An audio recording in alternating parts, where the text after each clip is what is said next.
दोस्तों, चाहे कोई भी जीव है, उसके जीवन के लिए सबसे महत्वपूर्ण श्वास है। हर प्राणी पानी के बिना कुछ दिन रह सकता है, खाने के बिना कई दिन, घर के बिना, बच्चों के बिना, परिवार के बिना कई दिनों, कई महीने तक रह सकता है। लेकिन श्वास एक ऐसी प्रक्रिया है कि कोई भी प्राणी श्वास के बिना कुछ ही पलों में तड़फने लगता है। इसलिए बहुत से संत महात्माओं ने श्वास पर काम किया है। हमारे शरीर में जो भी क्रिया प्रक्रिया हो रही है, उसमें हम कुछ भी नहीं कर रहे हैं। जैसे हमारे दिल का धड़कना, पूरे शरीर में खून को ले जाना, वापस लाना, खून को साफ करना इत्यादि। आप बताएं, जब से हम माँ के पेट में बने हैं, तब से लेकर हमने अपनी लंबाई के लिए क्या किया। एक समय तक यह अपने आप बढ़ती रहती है। हम भोजन खा रहे हैं, लेकिन उसे बचाने के लिए हम क्या कर रहे हैं? उसी खाने से रस, रस से खून, मज्जा, हड्डी इत्यादि बन रहे हैं। पर क्या हम कुछ कर रहे हैं? नहीं। शरीर में ऐसी बहुत सी क्रियाएं हो रही है, शायद उसके बारे ना हमने कभी सोचा है और ना हमें कुछ पता है। लेकिन अगर हम मनुष्य हैं और हमें बुद्धि है, तो हमें इसके बारे ज़रूर सोचना चाहिए जी। आज का विषय श्वासों का है, इसलिए श्वासों पर ही आते हैं। योग प्राणायाम श्वासों को ही नियंत्रित करता है। यह वह पद्धति है जिसके द्वारा आत्मा परमात्मा हो जाती है। श्वासों के बारे मैंने पहले भी अपनी पिछली वीडियो में श्वासों का रहस्य में आपको बताया है कि श्वासों पर ध्यान करें जी। श्वासों को कैसे लें और कैसे बाहर छोड़ें। श्वासों के प्रति आप अगर थोड़ा भी जागरूक हो जाएं, तो आपको शारीरिक, मानसिक और आध्यात्मिक तल पर कई बदलाव होंगे जी। मैंने आपसे कहा कि जब आप कभी अकेले में बैठकर अपनी आती जाती श्वासों को देखना शुरू करते हैं, तो कुछ समय बाद आपकी श्वासें धीमी और गहरी हो जाती है। तब आप अपने कानों पर थोड़ा ध्यान दें और अपने कानों को देखें, तो आपको एक झिंगुर जैसी आवाज़ सुनाई देगी जी। आप इसे सुनने की कोशिश करते रहें। जब आपके साथ यह प्रक्रिया शुरू हो जाती है, तो आप शरीर के तल पर अपने आप को स्वस्थ और खुश पाओगे। आपको मैं बताना चाहता हूँ कि आप शरीर में चुस्ती फुर्ती महसूस करेंगे। आप पॉजिटिव लोगों के साथ जुड़ना शुरू हो जाते हैं और नेगेटिव लोग खुद ही आपसे दूर होने लगते हैं।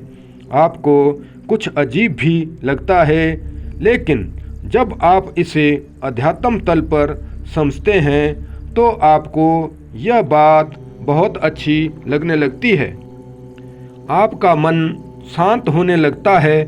आपके मन में जो भी नेगेटिव विचार होते हैं, वो अब पॉजिटिव होने लगते हैं।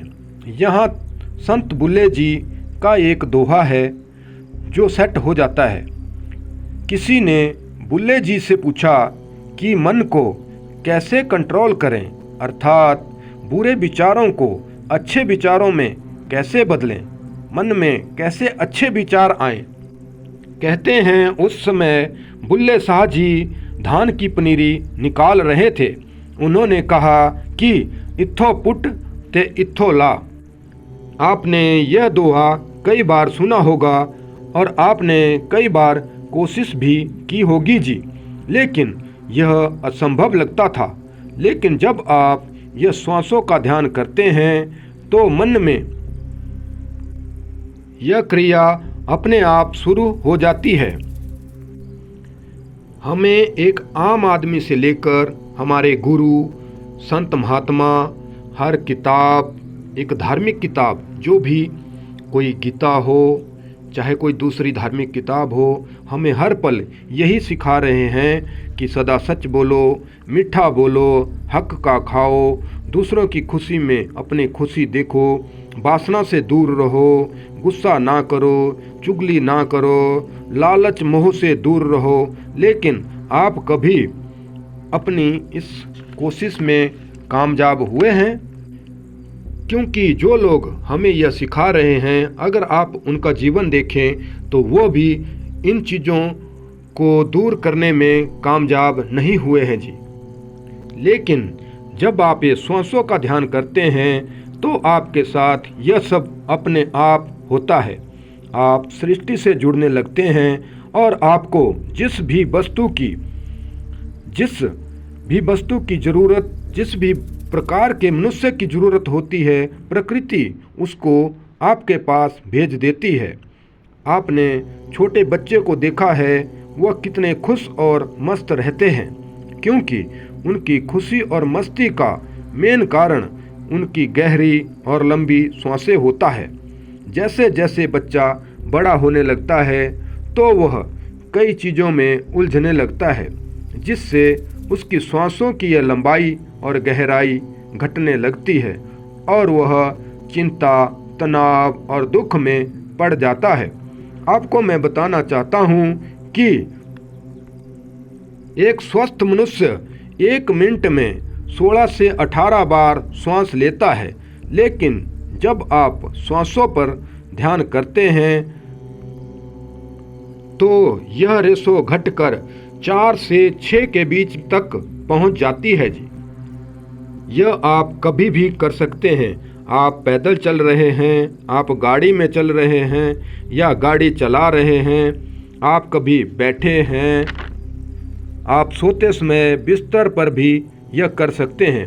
आप सीधे लेट जाएं और अपनी नाभि पर कोई मोटी किताब या डायरी भी रख सकते हैं और अपने श्वासों को देखते हुए उस डायरी को भी देखें कि वह ऊपर नीचे आ जा रही है।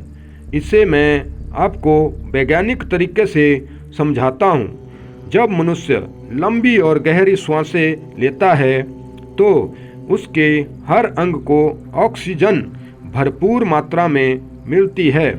फेफड़े पूरी तरह से फूलते और सिकुड़ते हैं, जिससे वह पहले से अधिक स्वस्थ हो जाते हैं।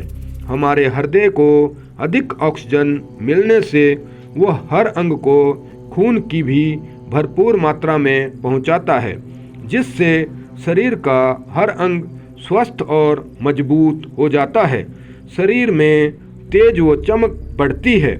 जब हमारे शरीर में ऑक्सीजन भरपूर मात्रा में मिलती है तो पेट आसानी से साफ होने लगता है। पेट से सारी गंदगी बाहर निकल जाती है, जिससे बीमारियां भाग जाती है। जब हमारा तन और मन स्वस्थ होते हैं तो हमारी उम्र भी बढ़ जाती है। आपको मैं यहाँ बताना चाहता हूँ कि एक कुत्ता जो 1 मिनट में 55 से 60 बार श्वास लेता है, इसलिए आपने कुत्ते को हमेशा इधर उधर हाँफते हुए अशांत ही देखा होगा जी। बिना कारण के भौंकता रहता है और कुल 12 से 14 बरस तक जीता है। वही दूसरी तरफ कछुए को देखा होगा, वह 1 मिनट में 5 से 6 बार श्वास लेता है और हमेशा शांत रहता है और कम से कम 200 साल जीवित रहता है। इसलिए मनुष्य 1 मिनट में 16 से 18 श्वास लेता है, लेकिन जब यह सांसें घटकर 1 मिनट में 4 से 6 बार तक आ जाती है तो एक आम मनुष्य महात्मा बन जाता है, अर्थात वह मोक्ष पा सकता है। जब आपकी यह श्वासों की रेशो 4 से 6 के बीच में हो जाती है तो आप अब हर प्राणी से प्रेम करने लगते हैं, क्योंकि आपको अब हर जगह वही परमात्मा नज़र आता है। हर चीज़ आपको अपनी लगती है। आपने बहुत से जगह किताबों में और बहुत सी जगह लोगों को कहते हुए सुना होगा कि यहाँ संसार में कुछ भी हमारा नहीं है, सब पराया है। लेकिन क्या इसे मानते हैं? क्या सिर्फ मानते हैं या इस पर थोड़ा काम भी करते हैं? मुझे तो ऐसा लगता है कि यहाँ कोई भी मनुष्य इस पर 1% काम नहीं करता है। अगर आप इस वाक्य पर चलें तो आपको अपने इस शरीर को सजाने संवारने की क्या ज़रूरत पड़ती है। ठीक है, इसे साफ सुथरा रखने के लिए नहाना काफ़ी है, लेकिन ये ब्रांडेड परफ्यूम, तन ढकने के लिए कपड़ा चाहिए, लेकिन ये ब्रांडेड और चरित्रहीन कपड़े क्यों? और भी ऐसी बहुत सी बातें हैं। अपने बच्चे बच्चे हैं और दूसरों के बच्चे आपके लिए आप जाने क्या है। दोस्तों, इस वाक्य के बाद मैं एक वाक्य आपको और बताना चाहता हूँ कि यहाँ सब कुछ ही मेरा है, यहाँ दूसरा कोई नहीं है। लेकिन ये बात आपको तभी समझ आएगी जब आप ये श्वासों का ध्यान करेंगे। फिर आपको पत्थर में भी जान या भगवान नजर